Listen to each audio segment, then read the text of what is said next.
From Hollywood, it's time now for Edmund O'Brien as...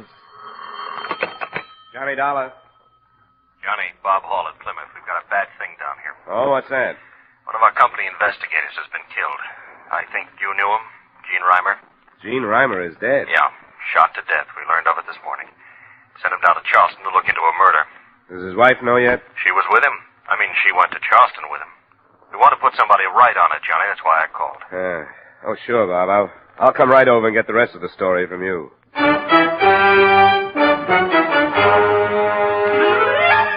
Edmund O'Brien in another adventure of the man with the action-packed expense account, America's fabulous freelance insurance investigator. Yours truly, Johnny Dollar.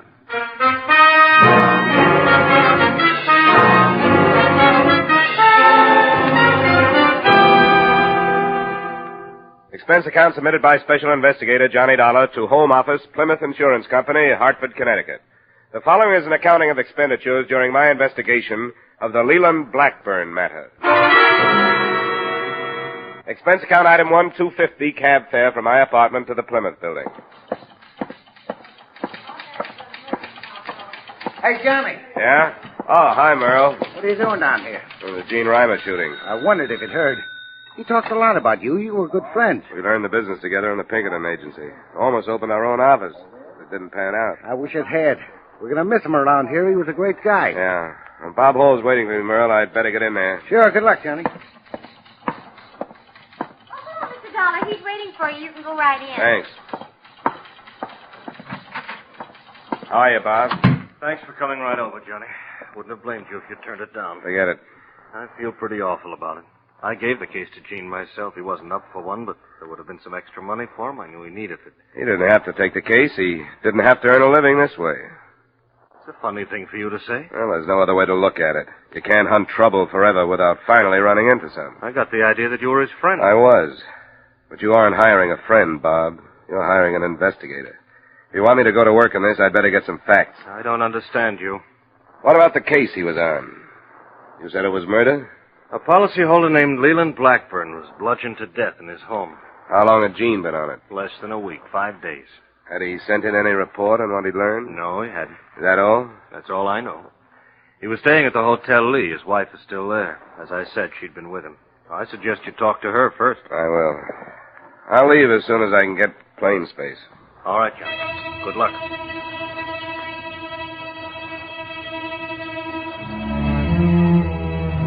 Expense account item 2, $85 transportation between Hartford and the Hotel Lee in Charleston.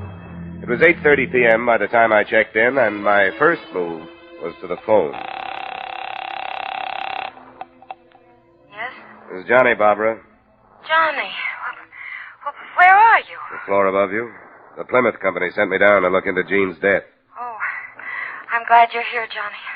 When will I see you? As soon as possible. Well, give me just 15 minutes to put a face on it. It's been a long time. I can't tell you what a shock it was to hear your voice on the phone. I've been thinking about you. Oh? Well, it was natural to. You've been the only one I've turned to when there was trouble. How did the company happen to send you? Because I knew Gene, I guess. Was anything said about us? There was no reason for that. Everything between you and me stopped when you got married.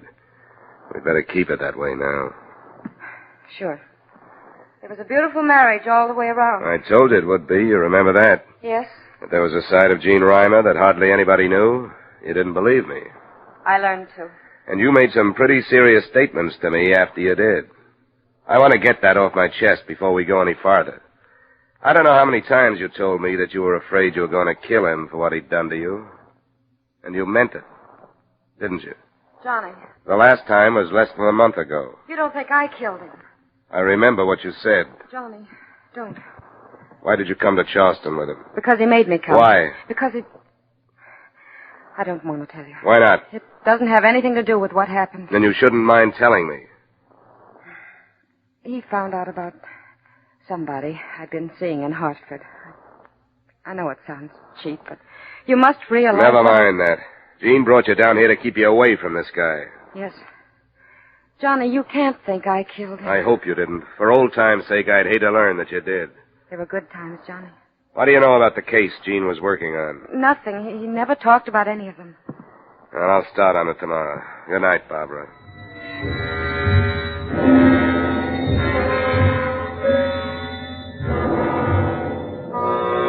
account item 3, $2 cab fare the next morning to police headquarters, where I met Lieutenant Sims, the officer in charge of both killings. Well, looks to me like they piled a load of work on your shoulders, Dollar. You assigned to both murders? Chances are that they go together, don't you think? Hard to figure that far yet. Well, what have you got on this Leland Blackburn? The file isn't complete on him. The widow and son refused to authorize an autopsy. Took a few days to force it through, so we got no report. Who was he? An old codger, a pillar of the old South, so to speak. He was a broker, him and his son Rollin, pretty wealthy folks. What do you think was the motive? Well, we're thinking it was robbery. Nobody knows how much, but old Leland's wallet was empty when they found it. He just told the phone operator he wanted the police when he was hit. The phone was still in his hand. Well, I'll have to go and talk to the family. Help yourself. This other Hartford man, a likable kind of fella, you know him? Yeah, I knew Gene for quite a few years. Makes it bad when it's a friend, don't it? Well, it doesn't help. Do you have anything on his death? No, absolutely nothing. He was shot 3 times at close range with a .32 caliber gun. All 3 slugs went through him and smashed up on a brick wall behind him. Spoiled him for ballistics. Where did it happen? In an alley off Magazine Street.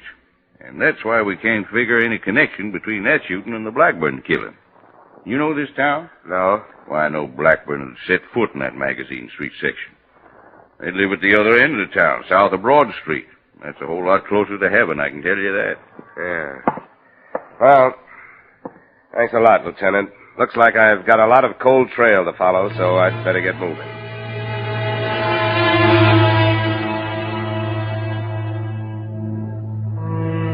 Later that day, after checking my phone to learn when the son would be home, I went to the Blackburn residence. It was a warm, friendly estate glowing with Southern tradition. The same thing could have been said about the widow, Mrs. Blackburn, but son Rollin must have taken after his father.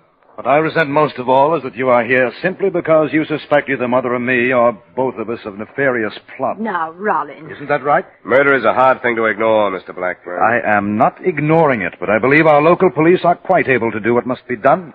I should think you'd be interested in having as many people as possible working to clear it up. Naturally, I want to see my father's killers brought to justice. But I don't think Father would appreciate the importation of investigators from Hartford. Rollin, please. I came here primarily to investigate the death of the first Hartford man. I'm afraid you'll have to put up with me until I satisfy myself that there's no connection between your father and What that. possible connection could there be? I don't know. There isn't any. And if I hear of you dragging the Blackburn name into a sordid murder in that part of town, I will personally thrash you to within an inch of your life. Rollin, I must insist. I think perhaps that if you left, Mr. Dollar and I could conclude this meeting much more rapidly. Don't you have an appointment someplace? Don't you forget what I said, Dollar. I won't. Oh, I must apologize, Mr. Dollar. You don't have to. The loss of his father has been a great shock to him. And I must say that other young man who was here, as pleasant as it tried to be, did leave us with the impression that he suspected us. One doesn't say things like that about the Blackburns. It is an extremely proud and moral family. I understand. I don't want you to think that I... Now, Mr. Dollar, what do you want me to do? Well, I think you've probably been asked these questions by Mr. Reimer, but if you'll bear with me... Of course. Were you here the night your husband died? Yes. I was in the other wing where our bedrooms are. Rollin was there, too. But he came down to the kitchen. That's through there. And found poor Leland. Neither of you heard anything? No. I had my radio on, I remember. But even so, it is quite a big house. It's a beautiful house. Mrs. Blackburn, do you have any idea who could have done this thing? Any enemies of your husband's? I knew of nobody who disliked Leland. He was a charitable, honest man, and a pious one. I'm sorry, Mrs. Blackburn. I won't bother you any longer. My only hope is that I may join him soon.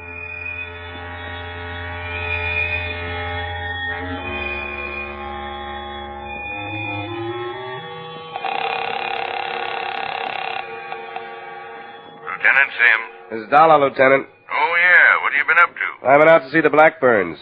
How did you reconstruct the killing out there? Well, like I said, he still had the phone in his hand. He'd been hit a number of times with some blunt instrument. Anything to make you think there was more than one killer? No. The wounds were all on the right side of the head. Struck from behind by a right-handed man. Why? The son. He was a little agitated at my being there. He said killers. What's that? He said he wanted to see his father's killers brought to justice. Plural.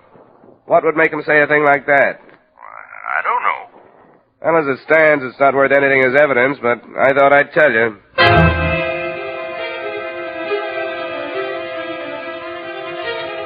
To me, at that moment, it meant there was a possibility that Roland Blackburn knew more than he was saying.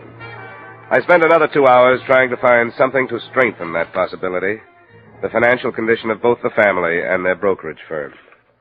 I got no place with it, but I returned to my hotel with the feeling that that one slip was going to develop into the link to connect Jean's death with the Blackburn investigation. The feeling lasted only a few seconds after I met the man who was waiting for me outside my room. Mr. Dollar, I'm Hal Brand. Oh, yeah? I'm the hotel detective here. Oh. I think I'd better talk to you. What about? The woman down on 413, Mrs. Reimer.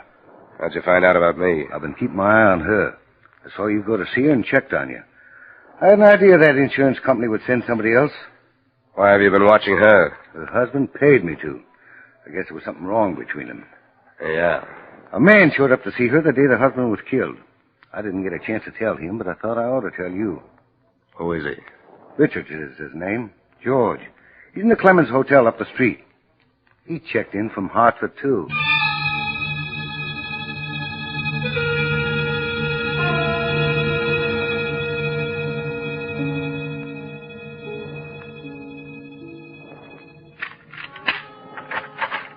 Come on in the room, Brian. I want to hear the rest of it. Sure.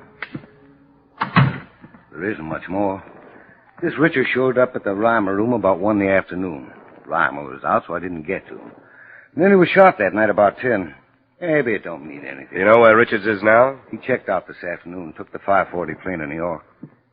Let me pour you a drink, Brian? Sure. You know, a man's a fool to marry a woman as beautiful as that. It always means trouble. That's my personal opinion anyway. My wife's as ugly as sin. But that's as far as it goes. Yeah. Thanks. Have you told this to the police, Brian? Not yet. Why not? Oh, I figure a couple of days won't make any difference. If the police don't come up with something else, by then I'll tell them. You've talked to her. What do you think? I don't know, but I'm going down to see her. Wouldn't be very smart, would it? Maybe not. That's the way I have to play it. Help yourself to another drink, Brian, and thanks. What's the matter? Why'd you lie to me last night? I didn't. I don't understand. George Richards. Why didn't you tell me he was here?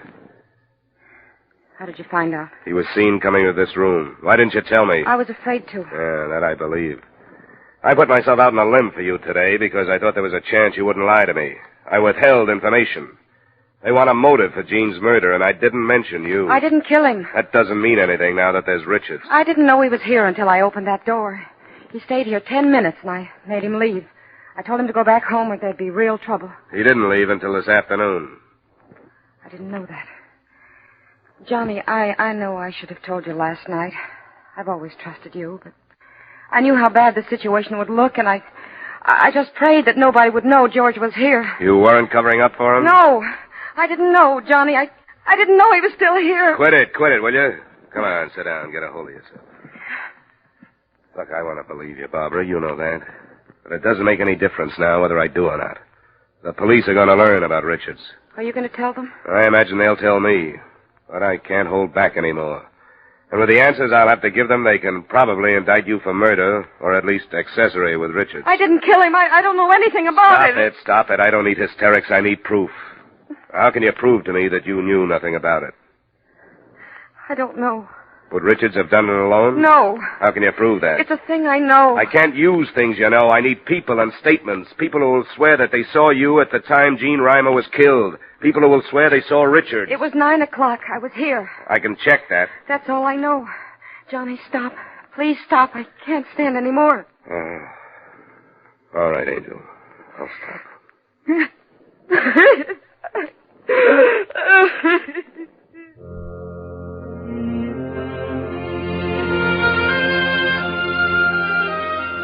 I tried to find an alibi for George Richards that night, but a stranger in a city the size of Charleston is hard to nail down. I went to the Clemens Hotel and questioned bellboys, clerks, maids, and bartenders, but those who remembered him hadn't seen him during the evening in question. Then I tried cab drivers with no better success. It was after midnight when I went to bed, and 9 the next morning when I was awakened by a summons from the police, accompanied by official transportation.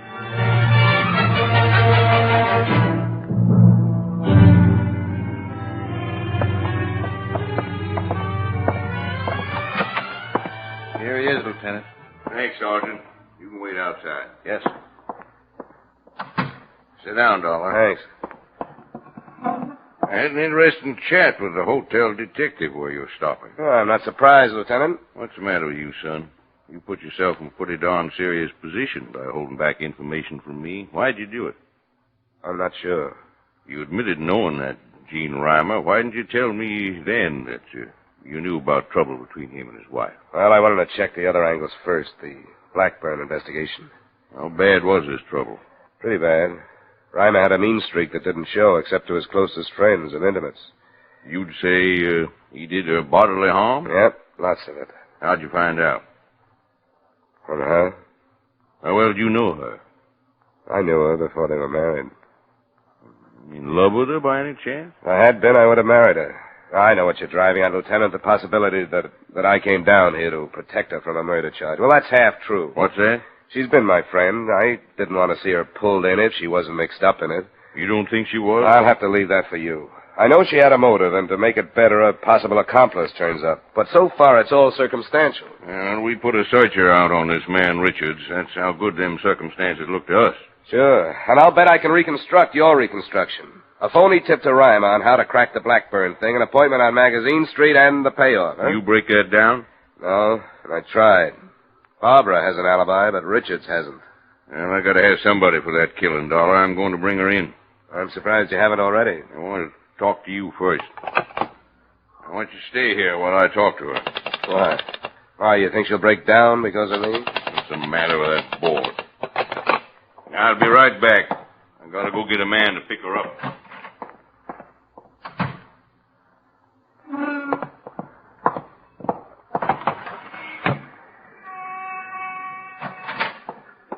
Hey, what are you doing? Contemplating suicide. Where's Lieutenant Sims?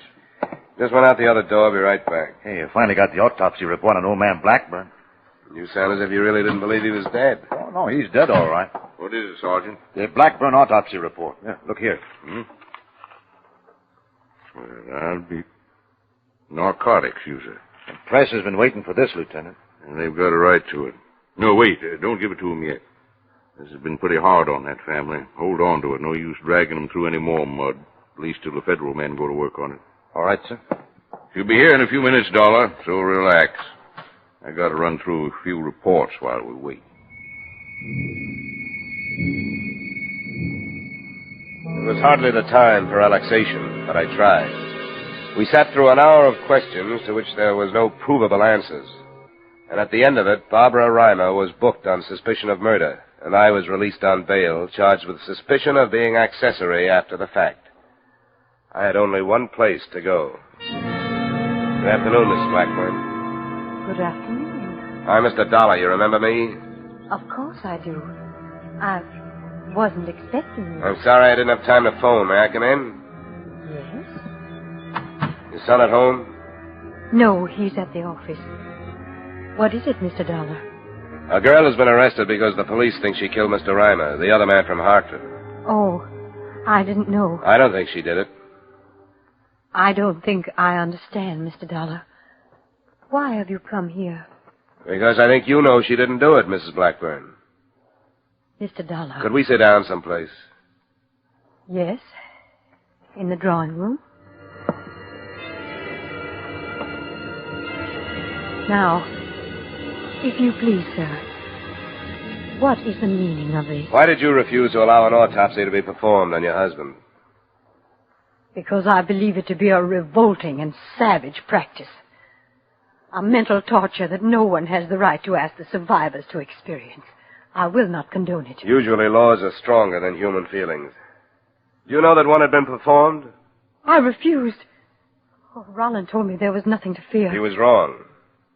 I will not condone it. It's a matter of official record now, Mrs. Blackburn. The report says your husband was a narcotics user. He was not. He was. Your son knew it, and I think you did. I shall have to ask you to leave, Mr. Dollar. Please, Mrs. Blackburn, that wouldn't do any good. When I was here before, maybe you remember, your son said something he didn't intend to say. He told me that more than one man killed your husband. He said killers. He was upset. Both murders had something to do with the narcotics your husband used, didn't they? No. The police haven't been able to find a link between the Blackburn name and the Magazine Street section. The narcotics made that link, isn't that right? No. Gene Reimer must have found out. He was killed. Now a woman is charged with a murder she had nothing to do with. What else do you want? Oh. We thought we were doing the right thing. Why did you think that? We hoped to save Leland that shame. And Roland, his son, and his widow. Gene Reimer must have learned from you. No. No one was to be told. Mr. Reimer discovered it himself. When he faced us, we begged him to say nothing. But when he threatened us, we told him their names. The names of the people who supplied your husband? Yes, and made a hell of our lives. They've extorted money from us for almost 10 years. We, of the inviolate family. They killed your husband. They came that night to force him to buy more. And when he refused and tried to telephone the police, they killed him. I want you to tell me who these people are. We told Mr. Reimer. And he... I won't go alone. It will be finished then. This farce we live. It would be finished anyway. Oh, yes. We go no further. There are two. One is named Miller. The other Stone. Where do I find him? You won't go alone. We've caused one death. I'll be all right. All right. I'll tell you where to find them.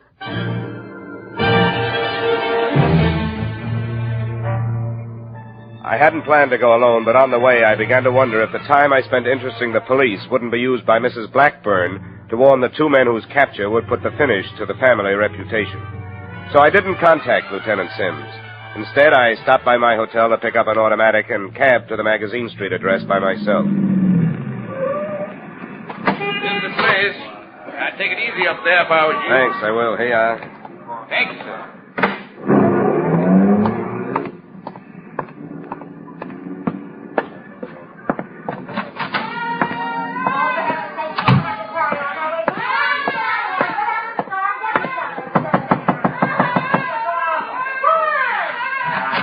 Yeah? Who are you, Miller or Stone? What's the difference? None. Hey, now, what is this? Who are you? Miller. What's the idea of pushing in? I just came from the Blackburn place. Where? The old lady is tired of trying to save the family pride. She talked again. What? What other reason would I have for being here? She's ready to talk to the police about her husband. I'm ready to talk to you about Gene Reimer. I don't get it. You'd better start. Come on. Where? Out the door. We'll find our way. Now, listen to me. You can't pull a man around like this without saying why I haven't done nothing. Then why argue? All right, I'll go.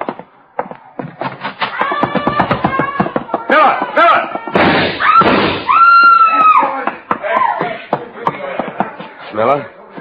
Get away from me. Find Stone. I gotta talk to Stone.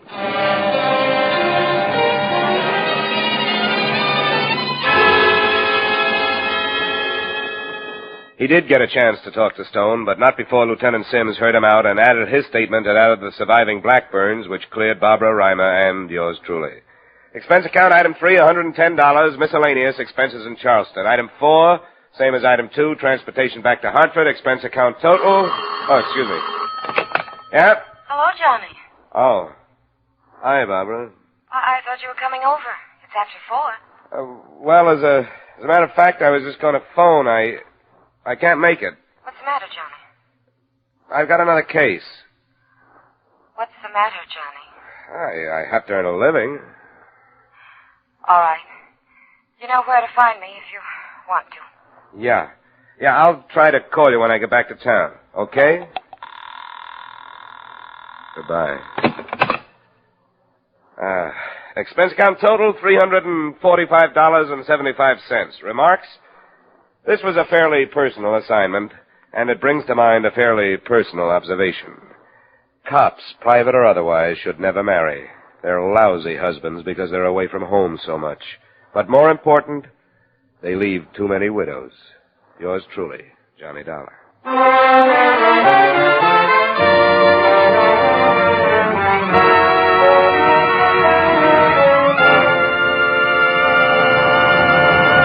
Yours truly, Johnny Dollar, stars Edmund O'Brien in the title role and is written by Gil Dowd with music by Wilbur Hatch. Edmund O'Brien's latest picture is the Paramount Pictures production, Warpath. Featured in tonight's cast were John Daner, Jim Nusser, Jeanette Nolan, Georgia Ellis, John McIntyre, and Larry Dobkin.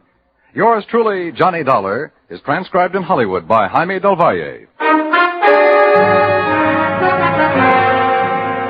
This is Dan Coverly inviting you to join us next week at this time when Edmund O'Brien returns as... Yours truly, Johnny Dollar.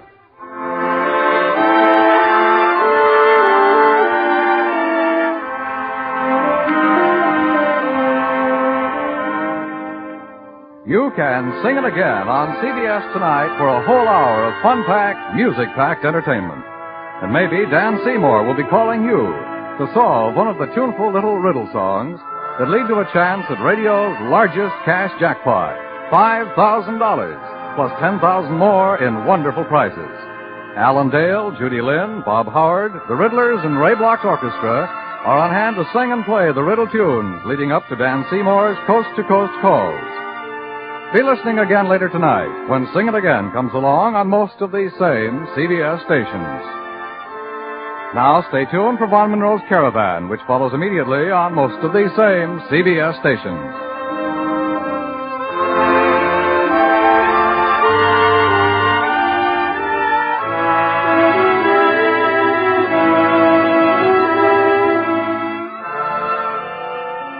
This is CBS, where you laugh with Lucille Ball and My Favorite Husband on Saturday nights, the Columbia Broadcasting System.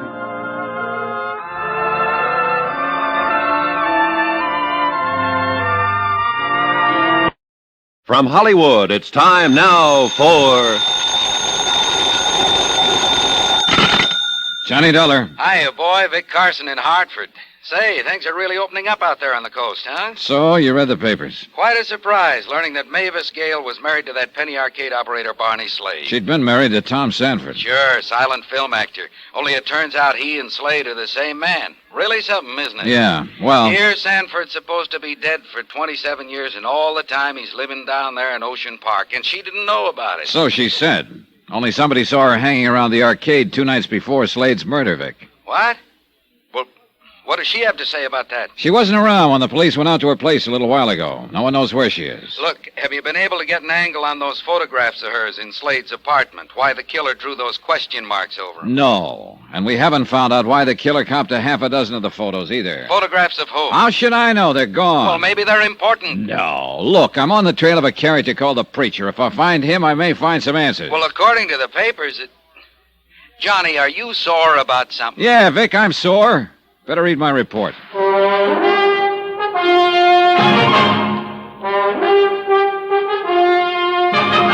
Tonight, and every weekday night, Bob Bailey in the transcribed adventures of the man with the action-packed expense account, America's fabulous freelance insurance investigator. Yours truly, Johnny Dollar.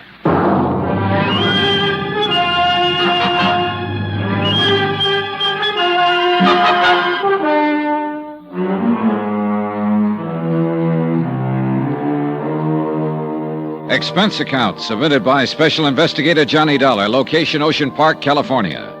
To State Unity Life, Home Office, Hartford, Connecticut. Assignment, the Silent Queen matter. Expense account continued.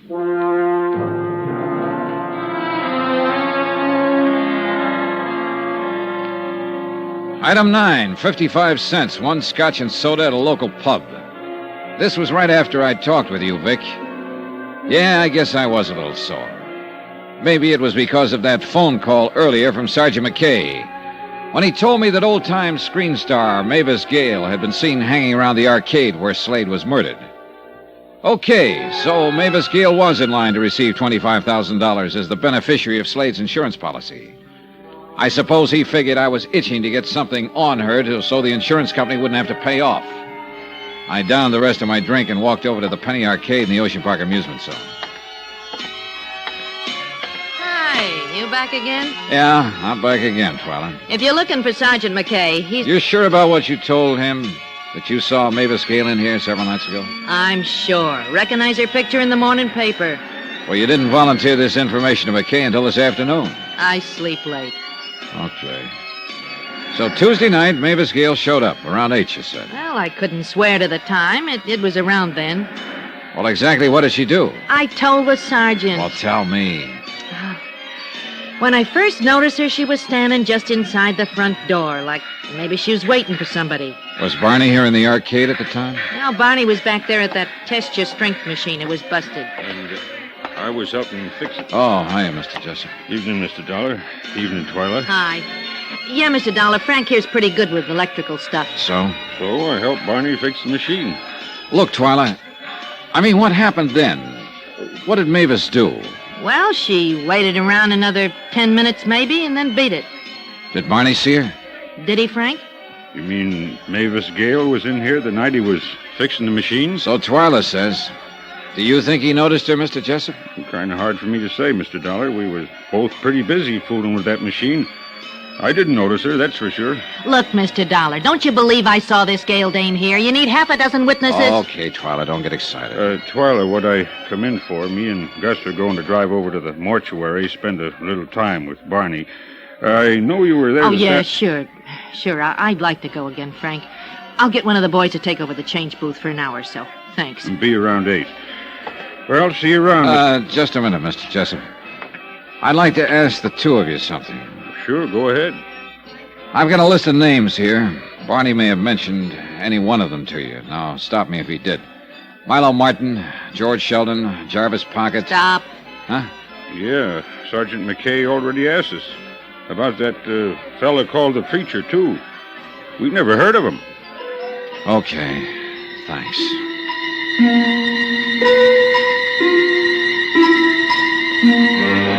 I wandered around the pier for a while trying to figure out my next move. McKay wasn't around, and it was a cinch Mavis Gale hadn't returned to her Bel Air estate. So the only thing I could do was to keep on trying to track down the men who'd been on that hunting trip 27 years ago with Tom Sanford, alias Barney Slade. Milo Martin, number 1 on the list, hadn't been able to give out with anything exciting. But he had given me a 5-year-old address on George Sheldon, number 2 on the list. Expense account item 10, $15.10. Cab fare and tips on the trail of George Sheldon. It blew hot and cold until late that night when I wound up at a bar in downtown L.A. Yeah, old George worked here for a while. Handyman, sort of. That was I.W. Harper, you said? Right, it was sort of. So, you're an insurance investigator. Wouldn't be a cop, maybe, instead. No. Now about George. Just wondering is all, friend. What's he done you want him for? I'd just like to talk to him. You sure? I'm sure. Yeah, it figures. He wouldn't be getting into no trouble. Real sweet fella. Real sweet for a fellow who had it rough. And believe me, he had it rough. Used to be an actor. Yeah, I know. Had it real good during the silence, you understand. Then along comes the talkies and old George. Him having a voice 3 tones higher than an air raid siren is out. Oh, it happened to a lot of them. Only for old George, this, coming on top of a busted romance, this is too much. He starts hitting the bottle and Wait a heads minute. down. What romance? Oh, movie actress. She up and married another guy, so... Her name wouldn't be Mavis Gale, would it? Say, funny you ask that. Oh? Her name's all over the front pages. You read the story? Yeah, I did. You mean that this... Nah, this wasn't the romance. Old George had a yen for some doll named Josephine Hinch, or something like that. Say, you wanting to talk with him, it got something to do with that Penny Arcade murder? Yeah, that's right. Now, where can I find George Sheldon? Well, the address is 1712 South Glendale Avenue, Glendale. Thanks. Another drink? No, I'll finish this. I'll be on my way. You know, I kind of miss old George since he left us. Yeah, sure. Real sweet fella. Yeah, kind of miss the old preacher, too. Way he used to rant and rave. What did you say? About the preacher? Yeah. Old guy. Was a friend of old George. Used to come in here and read him the riot act about his drinking.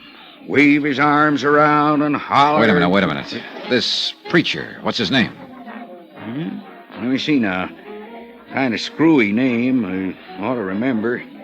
Runs a rescue mission somewhere around here. Would a friend help? Sure. His name's Pocket. Jarvis Pocket? Right on the button. Thanks. Here's your $5. My pleasure. Oh, and friend, since you've been so generous, well, that address I gave you on old George... What about it? Will save yourself the trip. It's a cemetery. Old George has been dead for a couple of years.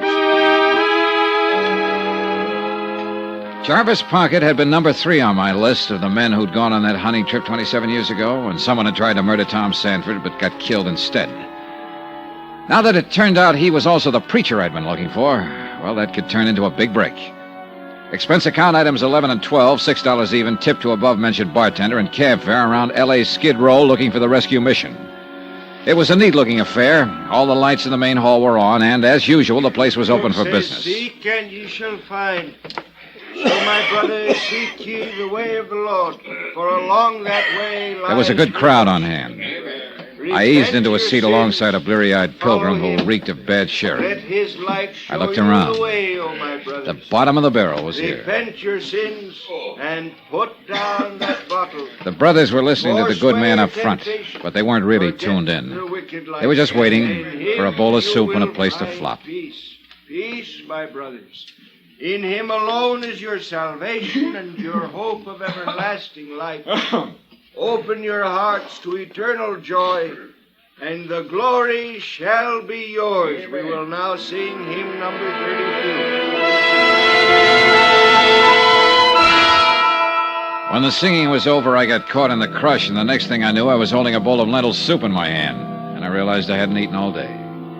Meanwhile, I kept my eye on Brother Pocket and waited for a chance to get to him alone. That happened about 5 minutes later when he walked out. I followed him down a long, dark corridor and into his office.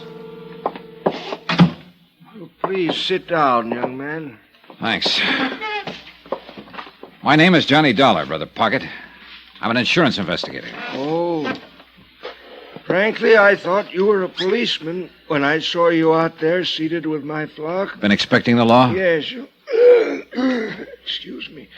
I knew they'd be coming around sooner or later regarding that long friendship of mine with Barney Slade. Yeah, goes all the way back to the days he was known as Tom Sanford when you directed silent films. Check? Check. How long have you known Tom was alive, using the name of Slade? Oh, Mr. Dollar, I was witness to that horrible affair that took place during that hunting trip 27 years ago. Oh? Somehow, during the course of that day's hunt, I became separated from the others. Then suddenly I came upon Tom struggling with a man in a deep ravine. The would-be killer? The man with the shotgun? The other man fell, the gun went off, and he was killed instead of Tom. Go on, Brother Pocket. Well, immediately I told Tom we should find the others, tell them what had happened, that he would have none of it. Is that when he told you he preferred to let the world believe he was dead? And I suddenly realized it probably would be best for all concerned. In what way? Well, Mr. Dollar, Tom was constantly involved in trouble of some kind, drinking too much, gambling, women, brawling. He knew what it was all doing to Mavis, but he couldn't help himself. Believe me, Mr. Dollar, he loved her passionately. Made her life miserable, and his own as well. I see. Brother Pocket, about the would-be killer. I know what you're going to ask. The name of the man that tried to kill Tom. Yeah, you knew him? Oh, yes. So did Tom. Only the two of us knew his identity. You're forgetting someone else. Hmm? The person who hired him. Hired? Oh, Mr. Dollar, what makes you think he was hired? So maybe I'm wrong. Am I? I was never quite certain myself. Did Tom think he was? Oh, no, definitely no. At least as far as Mavis Gale was concerned. Yeah, quite right. Did you share his opinion, Brother Pocket? As I said before, I could never quite make up my mind. Well, why not? Did you think Mavis Gale incapable of doing such a thing? Hiring someone to kill off Tom? No, I'd rather not say. Okay. So who was the man who tried to murder Tom? What was his name? I'm afraid it'll mean little to you, Mr. Dollar. His name was Joe Fallon. Well, you're right. It means nothing. Well, this fact, however, might prove interesting to you. Joe Fallon, at one time, had been Mavis Gale's personal chauffeur.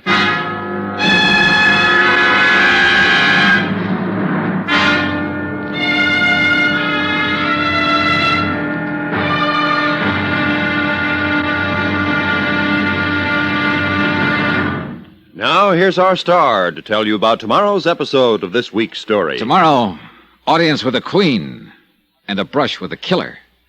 Join us, won't you? Yours truly, Johnny Dollar.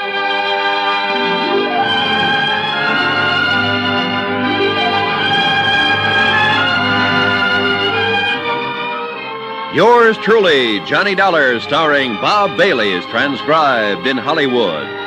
Written by Adrian Jean Doe. It is produced and directed by Jack Johnstone. Be sure to join us tomorrow night, same time and station, for the next exciting episode of Yours truly, Johnny Dollar. Roy Rowan speaking.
From Hollywood, it's time now for Edmund O'Brien as Johnny Dollar. This is Willis Dunhill, Mr. Dollar. I took Marvin Shields' place at the Plymouth Life Insurance Company. Oh, yes, I read about that in the journal, Mr. Dunhill. I'm glad to hear from you. Thank you. I'm told you've done a lot of work for the company. Yes, I've handled a few things. I have an assignment for you now, if you're available. I have an appointment at 10, but I'll be free by noon, if that's all right. What's the case? Well, a policyholder, Millard Ward, was stabbed to death. He was a bosun on a ship, and according to the cable, the crewman who killed him is being held. His name is Louis Radnick. Sounds open and shut, Mr. Dunhill. Is there an insurance angle? Possibly, yes. Something about Radnick and the dead man's wife. The ship is due in New Orleans tomorrow afternoon, and we'd like you to go down and look it over.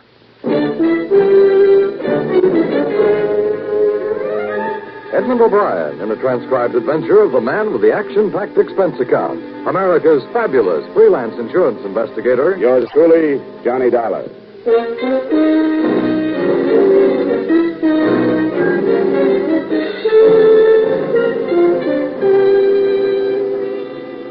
Expense account submitted by Special Investigator Johnny Dollar to Home Office, Plymouth Insurance Company, Hartford, Connecticut. The following is an accounting of expenditures during my investigation of the Millard Ward matter. Expense account item 1, $118.40 airfare and incidentals between Hartford and New Orleans. When I got there, the newspapers were bannering the expected arrival of what they called a death ship. And at 4 that afternoon, I was standing with 2 homicide men on the edge of a crowd of the curious when the squat freighter nosed into the Harmony Street wharf and was moored. A single crew gangway was put over the side, and the homicide men and I went aboard.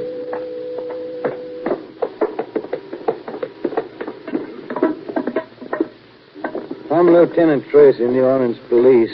You one of the officers of the ship? Yes, sir. The captain's in his quarters. I'm the chief mate, sir. Edward Donovan. This is Sergeant Wright. This is Mr. Dollar from Ward's Insurance Company. How are you? Mr. Donovan.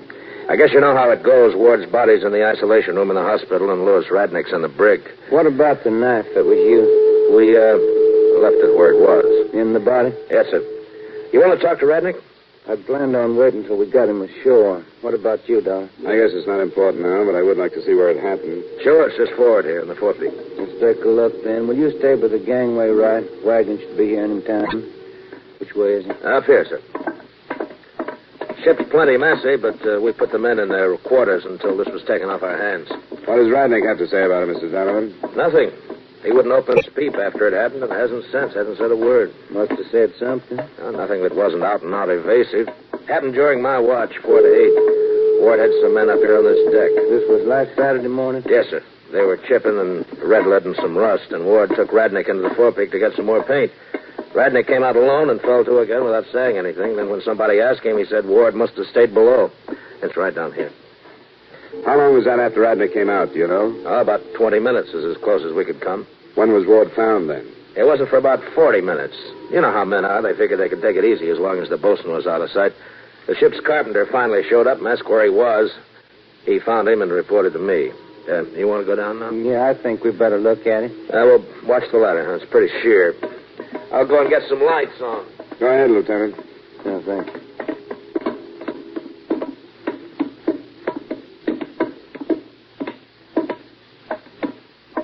Still a little damp in here. We were taking some seas this morning.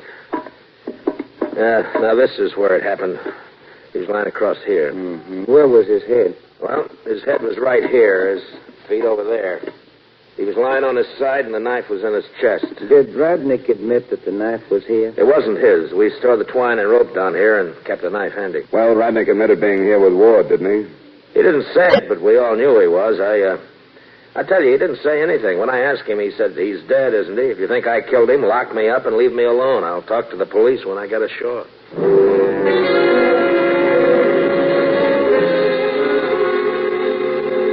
The scene of the crime, the forepeak, a small compartment in the very forward part of the ship, seemed to hold little else in the way of information. As we left, the chief mate explained that there obviously had been bad blood between Radnick and the dead bosun, and one crewman had allegedly once heard them arguing about Ward's wife. With the permission of the lieutenant, while he and the coroner arranged for the removal of the body, I went to the airless cabin that served as a brig and met the accused man. He was 23 years old. I've been saying that I talked to the police and nobody else. I still mean it, and that goes for you. That's your privilege, Radnick, but when you talk to the police, you'll be talking to me, too. We're working together on this thing. I don't get it. I told you I was hired by Ward's insurance company. I want to find out if his policy had anything to do with your killing him. Who told you I killed him? Oh, it seems to be pretty widely accepted. Did anybody see me do anything like that? The men knew you hated each other. How much does that mean? There seems to have been something between you and Ward's wife. That's a lie. Why should anybody lie about it? Who said that? I don't know who it was. One of the men who heard you and Ward arguing about her. I'll break his neck if I find out who. It's a lie. For your sake, I hope it is. She's being pulled in for questioning this afternoon. You can see that if there was something between you, it would be better if you told us. There wasn't anything. I hardly knew her. But for some crazy reason, Ward thought there was. I think it was because he was older, and those guys are always like that. How well did you know her? Well, just to talk to, have a few drinks together. While he was out on the trip? Yeah, while he was out. I guess I should have figured that. I don't care what you make it sound like. There wasn't anything wrong. He and I sailed with the company for quite a while, most of the time on the same ship.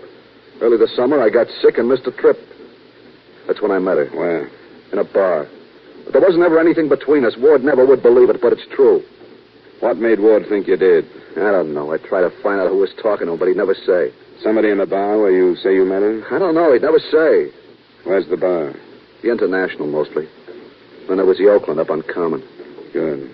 Why'd you kill him, Radnick? Self-defense? I didn't kill him. Everybody thinks I did. I didn't. How did he die, then? I don't know. When I left him, he was still alive.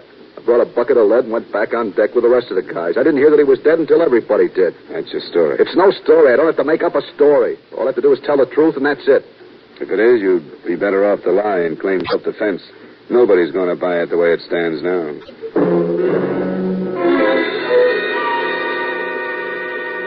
I heard him repeat his statement a few minutes later to a blank-faced Lieutenant Tracy. And when the prisoner had been started on his way to police headquarters, we did what checking we could through the crew. Everyone agreed that the two men openly hated each other. Radnick had always been given the dirty or dangerous work. There had been muttered threats from both. It was a situation, they explained, that would naturally grow out of all proportion aboard a ship, and there was no escape from facing one another every day. We left the ship in Lieutenant Tracy's office and there met the widow, a plain girl, obviously a northerner in her early 20s with too much arch penciled into her eyebrows, too much red on her mouth, but hardly enough emotion showing to fit the circumstances. Sit down, Miss Ward. Sure. Thanks. Here's a chair. Oh, thank you. I want to tell you something before we get any further. Louis Radnick didn't kill him. Everything we've learned so far says just the opposite of that, Mrs. Ward. I don't care. Louis didn't kill him. What makes you so sure of that, Mrs. Ward? Because he didn't have any reason to. I know my husband thought there was something going on between Louis and me. He knocked me around enough trying to get me to say so. But there wasn't nothing. We weren't any more than good friends. We understood that you saw quite a bit of him while your husband was away. I didn't see quite a bit of him at all. Once in a while, I'd go crazy in that crummy room where I live, and I'd leave. Go have a drink at the International or the Oakland. And a few times I ran into Louis and talked to him. It never went any further than that. We never even left together. Don't you have any other friends? Not many. I don't seem to get along with the people down here. But Louis's different. You don't like New Orleans? Not from the minute I got off the train from New York. Louis Radnick's from up north, too, isn't he? That's right. Chicago. Why'd you stay here if you hated it that way? Oh, I don't know. I was always going to leave just for a visit anyway. But I never did. And I suppose you're figuring on leaving now, huh? Yeah, I think I will. With your husband dead, there's no more reason for you to stay in a town you hate, huh? If you think you can make anything out of that, go ahead and try. You can't. Well, you'll have to admit it looks pretty bad. I don't care how it looks. You can't make anything out of it. You're a cop, so you got to push people around and pry. Well, I'll save you the trouble. I was sick and tired of being married to that fat slob. I hated him. Why didn't you leave him? It wouldn't have lasted much longer. But this way, you might get some insurance money. Did you tell Louis Radnick how you felt? We never talked about my husband. We talked about New York and things like that. Louis didn't kill him. He didn't have any reason to. Okay, Miss Ward. Unless Mr. Dollar has something more, you can go. I can leave? Sure, as far as I'm concerned. Oh, can I see Louis? He's not seeing anybody but a lawyer right now. There'll be a coroner's inquest tomorrow morning. I think it'd be a good idea if you come to that. Yeah? Where do I go and what time? Sergeant outside will tell you. Thank you for coming down. Please accept our sympathy in your grief. You're sweet. Both of you. What do you suppose that pitch was for? I thought maybe she was trying to clear herself of any part of it, if she and the boy did plan it. If he admits it, she can just keep on saying what she told her. Yeah. Well, I think I'll check the two bars that she mentioned. She said they never left together. I'd like to know if that holds up, wouldn't you?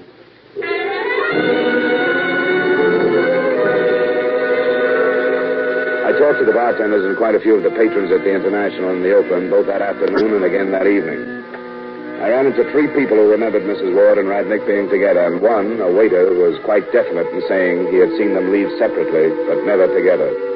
On one hand, it did nothing to clear Radnick, but on the other, it made it look like any premeditated motive was going to be hard to prove. Tenants at the Ward's rooming house didn't help either. None of them remembered ever seeing a man of Radnick's description in the building. That's the way it stood at 10 the next morning when the coroner's inquest got underway. Herbert Massey, please. Right here. Will you stand up, please, Mr. Massey? Yes, sir. Mr. Massey, you're employed as a ship's carpenter on the same ship Millard Ward worked on? Yes, sir. I've been on it 4 years now. Is it true that you discovered his body? Yes, sir. Will you tell the jury in your own words how that happened? Yes, sir. I knew that Ward had some men doing maintenance work on the foredeck. I wanted to borrow two to help me for a minute with some work I was doing. The men told me he was in the forepeak, so I went up. Mr. Massey, who told you Ward was in the forepeak? All of them, I think. Did Louis Radnick say so? I think he did. Well, anyhow, I remember somebody said he went in the forepeak with Radnick and must have fell asleep. It was Carl Nixon, I think. All right, and then what happened? But then I went up and found him. He was lying there with a knife sticking in him. Was he moving? No, sir. He was dead. Then what did you do? I felt for his pulse, and then I came back up on the deck and reported to the chief officer, Mr. Donovan. Did you say anything to the men? No, sir. I went down the other side of the deck and onto the bridge deck. Officer Donovan reported to me. After the testimony of the ship's carpenter, a little more was heard from a few of the crewmen. None of it seemed to change the picture, but the reports from the autopsy surgeon, together with the one from the police laboratory, did. A, the knife had entered Ward's body at such an angle that the fatal wound could have been self-inflicted. B, there were no fingerprints on the handle of the murder weapon. C, Ward was wearing leather gloves when he died. And finally, the possibility of suicide was strengthened by the fact that there were bloodstains on the right glove. Everything was still indefinite, but I wondered how Radnick would react to the news. And after the inquest, I went to his cell to find out. Still trying to save the insurance company some money? I do when I can. I just came from the inquest, Radnick.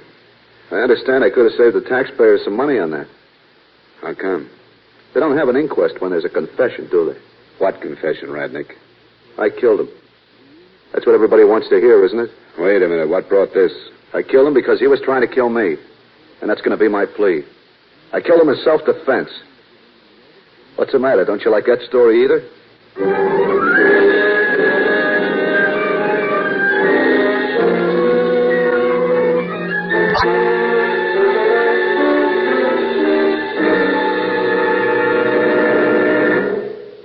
Return you to yours truly, Johnny Dollar, in just a moment. Vaughn Monroe's back from vacation. Yes, on most of these same CBS radio stations, you can again make the Vaughn Monroe Show a singing, dancing date every Saturday night. Vaughn, the Moon Maids, the Moon Men, and Ziggy Talent, plus singing guests will be very truly yours just a little later this evening on CBS Radio. Don't miss them. And now with our star, Edmund O'Brien, we bring you the second act of yours truly, Johnny Dollar. Told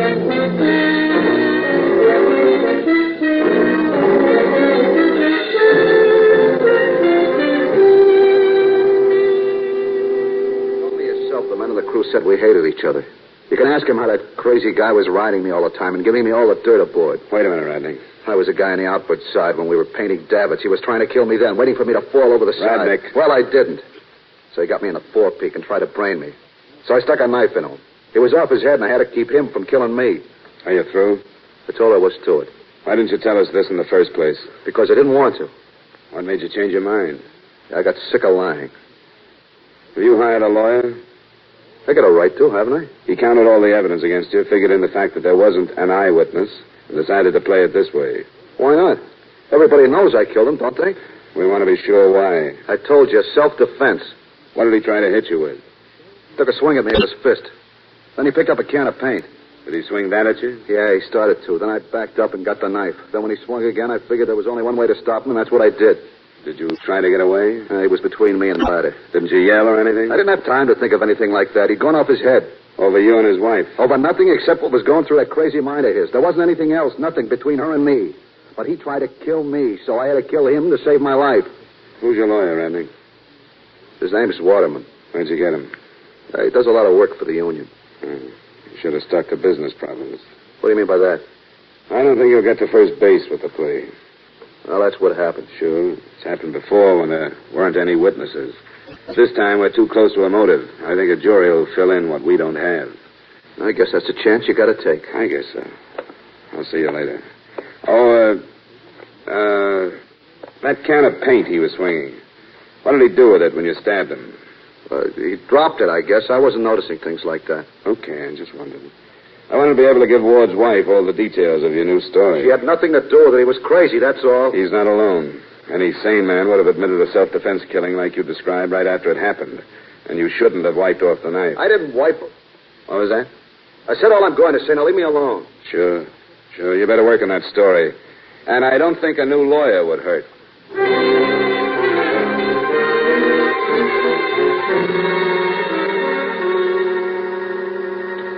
I don't care how full of holes it is, we've got to find more than we have now. I know that. If that boy's guilty, I want to hand in some evidence that says so and nothing else. You better go back to the ship. Yeah, I think so, too. Go over the scene of the killing again. Seems to me we ought to be able to settle that can of paint he says Ward was swinging at him. One way or another, that would help. Where's that ship's carpenter? You suppose he went back aboard? I hope so. If he discovered the body, he ought to be able to fill in some details. That's right. You know, what's his name, Massey? Herbert Massey. Probably the same thing going through your mind. That the last person we think saw Ward alive isn't too far separated from the one that says he's the first person that saw him dead. You aren't thinking that boy is innocent? Not necessarily. How about you? If he was, and with everything stacked up against him the way it is, that lawyer could have figured it was safer to have him take a self-defense plea. I think you better go back to the ship, don't you?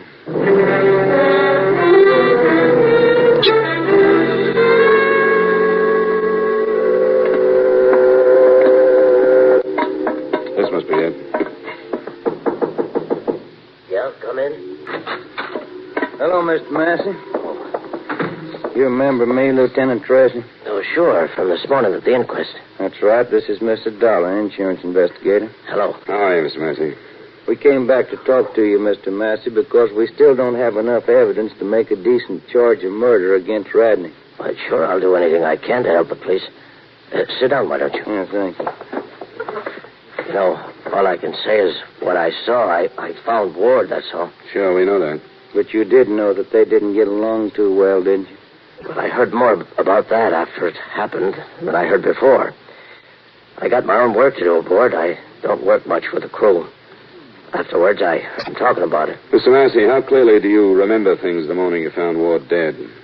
I don't know what you mean. Do you remember exactly what you saw and what you did? Well, sure, I think so. You sure he was dead? Sure, I told you that. I felt for his pulse. What made you do that?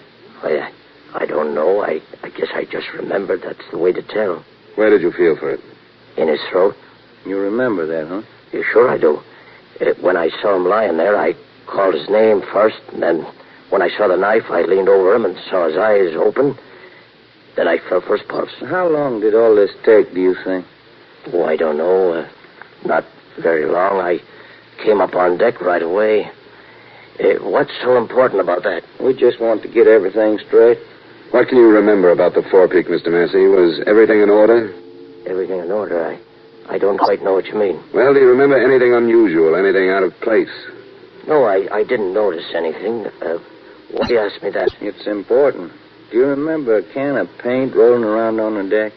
Can of paint? What's a can of paint got to do with it? Do you remember seeing one? No.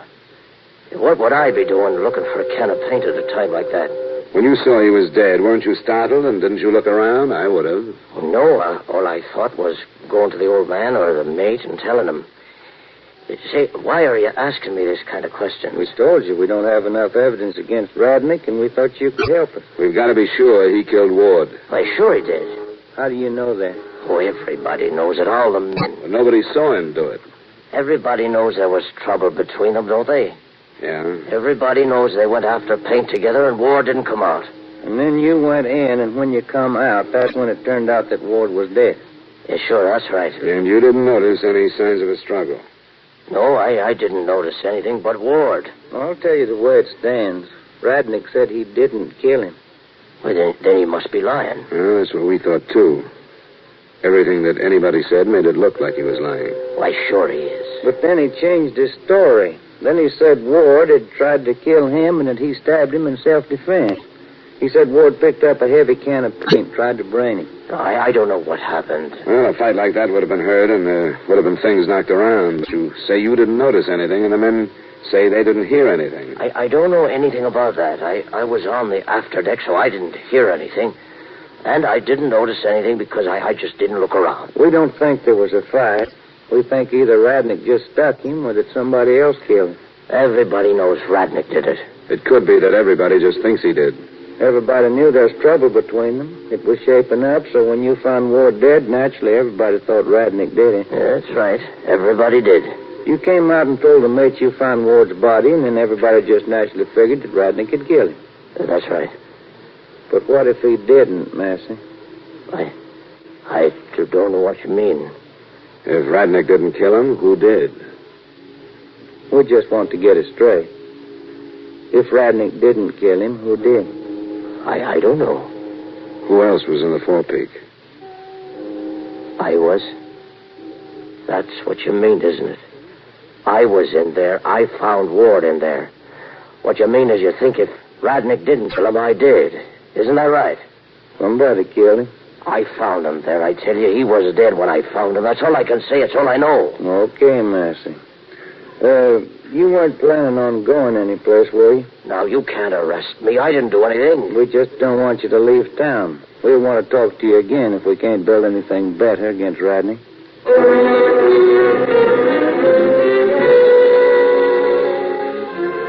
The lieutenant put some men checking Massey's background for a motive in case we needed it, and it looked like we might. And then we went back to Lieutenant Tracy's office and looked at one another. Our circumstantial evidence was one thing, but we had nothing in the way of actual evidence. The information on Massey came in, and it was incomplete and worthless. More came in on the association between Radnick and Mrs. Ward. All it did was make us wonder whether they were innocent or smart. There was such a complete lack of anything to put our fingers on that we decided on some pressure tactics to eliminate at least some of the possibilities.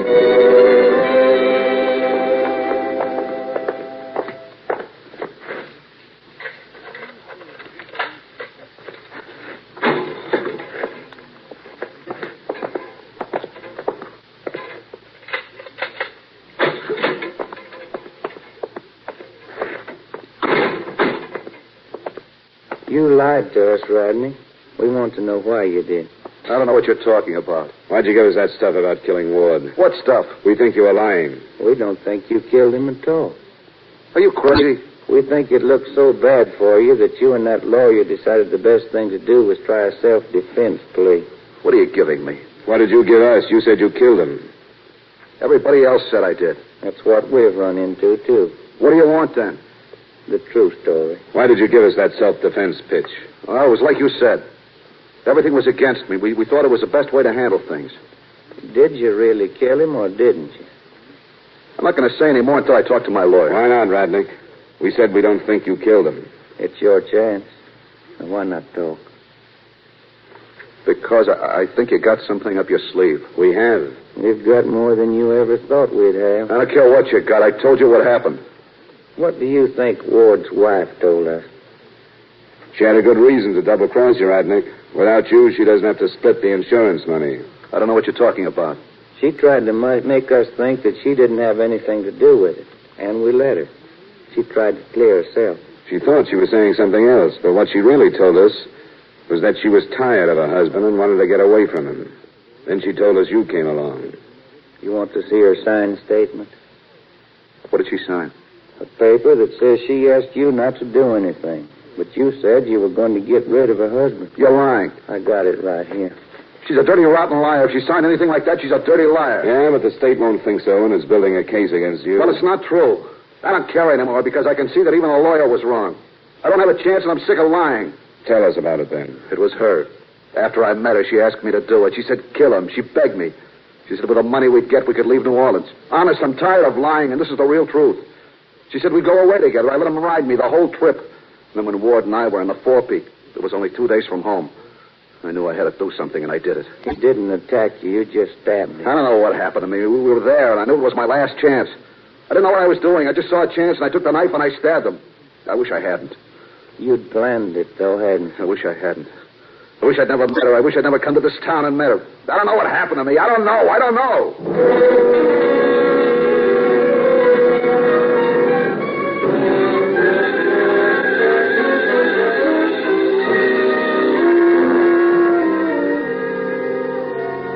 Expense account item 2, miscellaneous, $183.15. Item 3, same as item 1, transportation back to Hartford. Expense account total, $419.95. Remarks? I don't think any are needed. It was a clear case of attempted insurance fraud. But if you can figure out where things like this start, what causes them, and insure against them, you'll save a lot more money than you've saved on this matter. Yours truly, Johnny Dollar.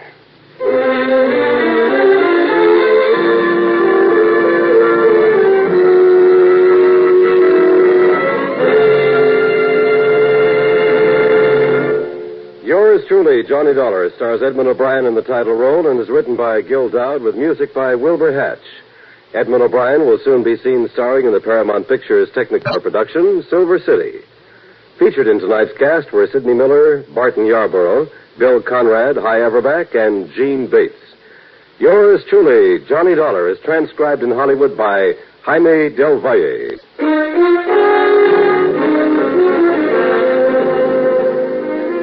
This is Dan Coverly inviting you to join us next week at this time when Edmund O'Brien returns as Yours truly, Johnny Dollar.